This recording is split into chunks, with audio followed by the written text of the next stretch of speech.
नमस्कार विद्यार्थियों, स्वागत है हमारे आज के इस नए वीडियो में जिसमें हम चर्चा करेंगे दूरदर्शी के बारे में।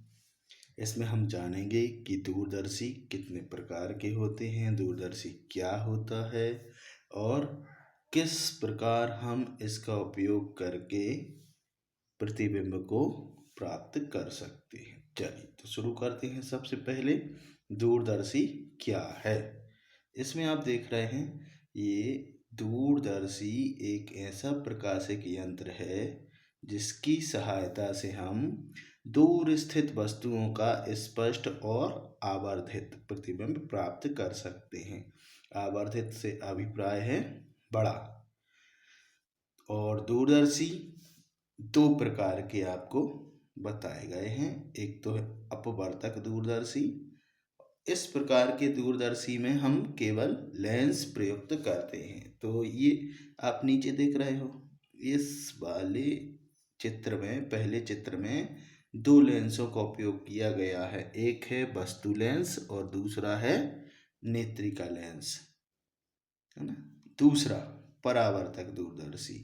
इस परावर्तक दूरदर्शी में आप देखो, ये लेंस, ये नेत्रिका है, यहाँ पर लेंसों का प्रयोग किया है नेत्रिका में, जबकि यहाँ पर एक बड़ा वाला दर्पण और एक ये बीच में छोटा दर्पण, ये परावर्तक के रूप में उपयोग किए गए हैं। जब अनंत से प्रकाश किरणें आती हैं तो पहले दर्पण से परावर्तित होकर दूसरे दर्पण पर और दूसरे दर्पण से परावर्तित होकर नेत्रिका की ओर जाती हैं। जितना अधिक यहाँ पर द्वारक होगा उतना ही अधिक प्रकाश इसके अंदर आ सकेगा और उतनी ही स्पष्ट हमें प्रतिबिंब यानी इमेज प्राप्त हो सकती है। इसी प्रकार आप यहाँ देखें, ये चित्र आपका दूरदर्शी से मिलता जुलता है। अंतर है, यहाँ पर नेत्रिका लेंस छोटा है और वस्तु की ओर जो लेंस है, ऑब्जेक्ट लेंस, वो बड़ा है। ठीक है। और बड़ा लेंस होने का कारण अधिक से अधिक प्रकाश दूरदर्शी के अंदर आ सके। ये देखिए, अब सबसे पहले हम वर्णन करते हैं अपवर्तक दूरदर्शी का। तो अपवर्तक दूरदर्शी में दो लेंसों का प्रयोग किया गया है। यहाँ चित्र में आप देख पा रहे हो कि अनंत से जब प्रकाश किरणें प्रथम लेंस पर आपतित होती हैं अल्फा कोण बनाते हुए, तो प्रथम लेंस से ये अपवर्तित होकर फोकस पर पहुंचती हैं और फोकस पर ये देखिए प्रतिबिंब बना रही हैं। अब इस प्रतिबिंब के द्वारा अल्फा कोण प्रथम लेंस पर बन रहा है। यहाँ से ये वस्तु का जो प्रतिबिंब यहाँ पर बना है प्रथम लेंस के द्वारा, यह द्वितीयक लेंस नेत्रिका के लिए अब वस्तु की तरह होगा और इसके द्वारा बनने वाला प्रतिबिंब जो है नेत्र पर, वह बहुत बड़ा कहीं बनता है ना, और स्पष्ट बनता है, आवर्धित बनता है।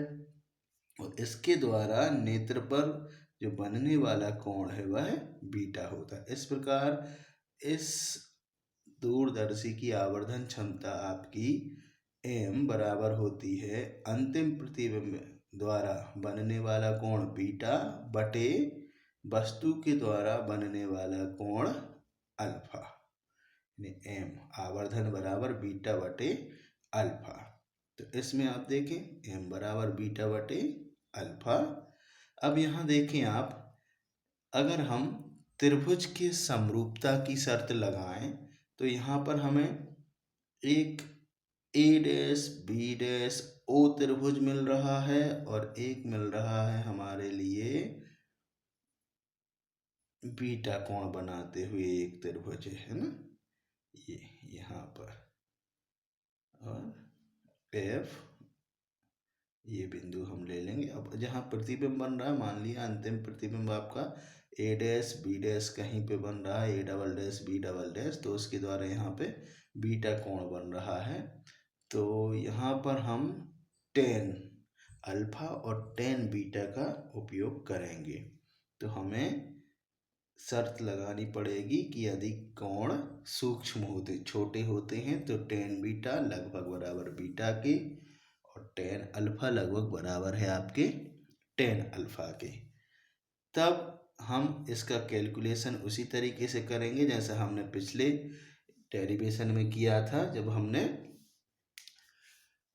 संयुक्त सूक्ष्मदर्शी के लिए किया और दर्पण और लेंस के लिए किया था। तो इतना आप जानने लगे हो, तो हमने सीधे यहाँ पर उन मानों को रखकर और कैंसिल कर दिया है। आपका इस चित्र के अनुसार यहाँ पर ये जो प्रतिबिंब की ऊंचाई है वह h, और ये यहाँ से यहाँ तक की दूरी आप देख पा रहे हो, ये FO, यानी FO फोकस दूरी है ऑब्जेक्ट लेंस की, और FE फोकस दूरी है नेत्रिका लेंस की। तो आपके लिए H/FE मल्टीप्लाई बाई FO/H। अब ये H से H कैंसिल, तब आपका फाइनल आया M बराबर FO/FE। अच्छा, इसमें एक महत्वपूर्ण बात होती है कि नेत्रिका और वस्तु लेंस के बीच की दूरी कितनी होनी चाहिए, अर्थात जो अपनी ट्यूब है दूरदर्शी की, उस ट्यूब यानी नली की लंबाई कितनी होनी चाहिए। तो यहाँ आप देख रहे हैं कि हमें स्पष्ट प्रतिबिंब प्राप्त करने के लिए नली की लंबाई वस्तु लेंस और नेत्रिका लेंस की फोकस दूरी के योग के बराबर रखनी पड़ेगी, तब जाके हमारा स्पष्ट प्रतिबिंब बनता है। अब दूसरा है आपका परावर्ती दूरदर्शी। परावर्ती दूरदर्शी में आप देखें, वर्णन का आप लोग यहाँ अध्ययन कर लें।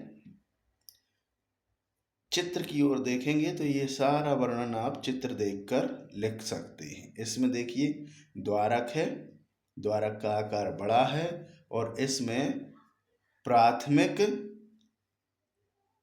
परावर्तक दर्पण लगे हुए हैं जिसका आकार बड़ा है, और एक सामने की ओर कुछ दूरी पर द्वितीयक परावर्तक दर्पण, इसे कहेंगे अपन ये फोकस के लगभग पास में। प्रथम दर्पण जो है उसके फोकस के ठीक पास में ही ये दर्पण लगाया गया है, और ताकि ये अधिक से अधिक किरणें यहाँ से फोकसित होकर फिर परावर्तित होकर नेत्रिका की ओर जा सके। तो ये एक कैसेग्रेन नामक दूरदर्शी का चित्र है, और इस प्रकार की इसकी बनावट होती है। और बाकी डिटेल आप यहाँ देख सकते हैं कि इसका उपयोग क्यों किया जाता है। अगर हम बात करें अपवर्तक दूरदर्शी की, तो अपवर्तक दूरदर्शी को एडजस्ट करने के लिए अधिक प्रकाश की आवश्यकता होगी, और इसके लिए हमें लेंस का आकार बड़ा करना पड़ेगा। दोनों लेंसों के बीच की दूरी काफ़ी लंबी हो जाएगी, जिससे हमें उसके उपयोग करने में कठिनाई होगी, उसको एक जगह से दूसरी जगह ले जाने में भी बहुत कठिनाई होगी। तब हमने विकास किया परावर्तक प्रकार के दूरदर्शी का। तो परावर्तक प्रकार के दूरदर्शी के द्वारा हम कम खर्च में ट्रांसपोर्टेशन कर सकते हैं, और इसका रख रखाव आसान हो जाता है। इसके लगाने के लिए कम जगह की आवश्यकता होती है।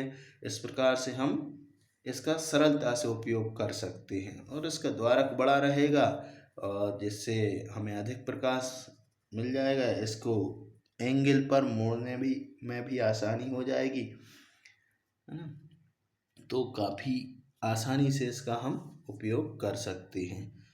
ठीक है विद्यार्थियों, आज के लिए बस इतना ही। आप दूरदर्शी का अध्ययन अच्छे से करें और इनके चित्रों पर विशेष ध्यान दें। चित्र आप सटीक बनाएं, जिससे आपकी व्याख्या स्पष्ट हो जाती है। धन्यवाद। मिलते हैं अब नए वीडियो में, मिलेंगे और नए प्रश्न के साथ।